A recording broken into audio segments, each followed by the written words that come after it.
औज़ुबिल्लाहिमिनश्शैतानिर्रजीम बिस्मिल्लाहिर्रहमानिर्रहीम अस्सलामु अलैकुम वरहमतुल्लाहि वबरकातुहू। अल्लाह पाक के बाबरकत नाम के साथ शुरू करता हूँ जो बड़ा मेहरबान नहायत रहम करने वाला है। मैं हूँ हकीम ख्वाजा मोहम्मद नईम मुस्लिम दवाखाना बुलवाल की तरफ से आप तमाम दोस्तों की खिदमत में हाज़िर हूँ। हमारा जो आज का मौजू है, हमारा जो आज का टॉपिक है, ये है प्रोस्टेट ग्लैंड के हवाले से, टॉन्सिल्स के हवाले से और इसके अलावा गुदद के हवाले से।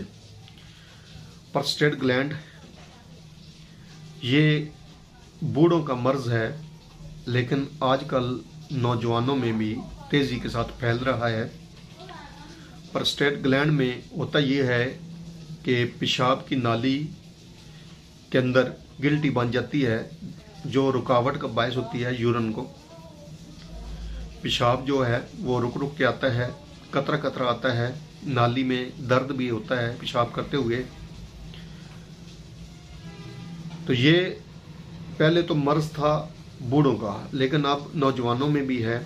उसकी वजह यह है कि बाज़ारी खाने जो हैं, तली हुई अशिया का बस कसरत इस्तेमाल, फास्ट फूड, खुशक गर्म अशिया का इस्तेमाल और उज़लाती कब्ज़ इसको बढ़ाने में अहम किरदार अदा करने में उज़लाती कब्ज़ का भी बड़ा हाथ है। इसके अलावा जो आजकल रूटीन बन गई है यूरिन को रोकने की, तो ये भी इस मर्ज़ में नुमाया इजाफा करता है। नाली के ऊपर दबाव रहता है, वो ग्लैंड के ऊपर असरअंदाज होती हैं। नाली के अंदर पेशाब का रोकना, ज़बरदस्ती रोकना, ये भी इंतहाई ख़तरनाक है।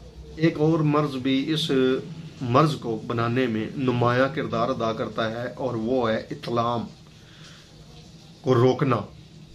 नौजवानों के अंदर ये अक्सर देखा गया है कि जब उनको इत्लाम होने लगता है तो वो मिसाने को पकड़ लेते हैं मजबूती के साथ कि इखराज ना हो, तो वहाँ पे मिसाने के ऊपर दबाव पड़ता है, जिसकी वजह से भी ये मसला ज़्यादा देखने में आ रहा है। इसी टॉपिक के हवाले से आपको इसका इलाज बताएंगे। एलोपैथिक तरीका इलाज में इसका ऑपरेशन किया जाता है, लेकिन वो भी तकरीबन 70% जो है नाकाम रहता है। ये गदूद दोबारा बन जाते हैं, ग्लैंड दोबारा नमदार हो जाते हैं। और अगर ऑपरेशन किया जाए तो कुछ मरीजों में देखा गया कि वो सारी ज़िंदगी के लिए जो है उनको यूरिन बैग लगा रहता है, या सारी ज़िंदगी वो इस मर्ज़ के अंदर मुब्तला रहते हैं। हर्बल में अल्लाह पाक ने बहुत सी अद्वियात ऐसी बनाई हैं जो इस मर्ज़ से मुकम्मल तौर पर छुटकारा देती हैं। उनमें से 2 नुस्खा जात जो हैं आप दोस्तों की नज़र कर रहा हूँ, जो मुजरबात में शामिल किए जाते हैं, और अल्हम्दुलिल्लाह उनका रिज़ल्ट भी बहुत अच्छा है। नुस्खे की तरफ जाने से पहले मैं आप तमाम दोस्तों से गुजारिश करूंगा कि जो दोस्त मेरे चैनल के ऊपर नए हैं और जिन्होंने चैनल को अभी तक सब्सक्राइब नहीं किया हुआ, वो खुद भी चैनल को सब्सक्राइब कर लें और अपने दोस्तों को भी चैनल के ऊपर इनवाइट करें। हमारी आज इस वीडियो में 2 नुस्खा जात शामिल हैं जो इस मर्ज़ के ऊपर काबू पा लेते हैं और दोबारा इस मर्ज़ को बनने नहीं देते। नंबर 1 पे जो नुस्खा दिया जा रहा है वो आप नोट फरमा लें। बेहतर होगा कि इस वीडियो को डाउनलोड कर लें ताकि ये वीडियो आपके पास महफूज हो, एक नुस्खा आपके पास महफूज हो जाए। पहला नुस्खा है जिसके अंदर सुहागा बरियां है, मीठा सोडा है, रेवंद खताई है, सुंड है, नुशादत ठिकरी है।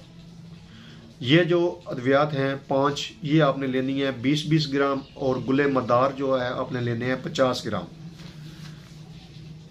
मदार यानी कि आक के फूल, ये आपने 50 ग्राम लेने हैं। बाकी अद्वियात जो आपको बताई गई हैं, जिनमें सुहागा बरियां, मीठा सोडा, रेवंद खताई, सुंड और नुशादत ठिकरी है, ये आपने लेने हैं 20-20 ग्राम।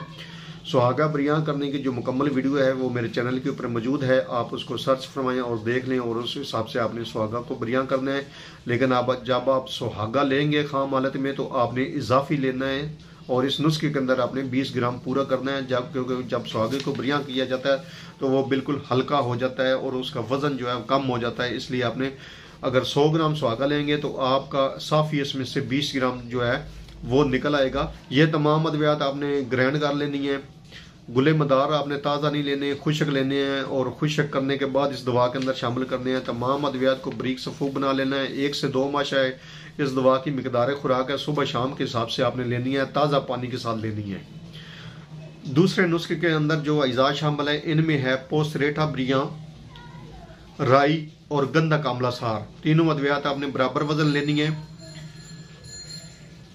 पोस्टरेटा यानी कि रेठे का जो छिलका है ऊपर वाला, उसको आपने उतार लेना है, गुठली उसके अंदर से निकाल लेनी है और जो छिलका होगा उसको आपने तवे के ऊपर भून लेना है, जलाना नहीं है, आपने भून लेना है। जब उसमें से ऑयल निकल जाए और वो खुश्की की तरफ आ जाए तो आपने उस ऊपर से उतार के उसको खुश्क करके पिसाई कर लेनी है और बाकी दोनों अद्वियात की पिसाई करके आपने मिक्स कर देनी है। ये भी आपकी दवा तैयार हो गई। दूसरे नंबर पे दवाई आपको बताई है।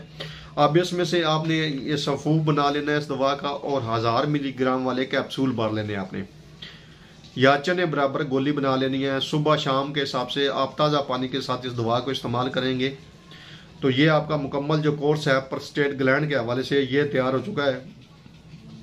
इसको बनाएं, इस्तेमाल करें। कम से कम इसको आप 1 से 2 माह लाजमी इस्तेमाल करें ताकि मुकम्मल तौर पर जो आपका मर्ज़ ख़त्म हो जाए और दोबारा फिर लौट कर ना आए। इस दवा को बनाएं, इस्तेमाल करें और अपने फीडबैक से हमें लाजमी आगाह करें।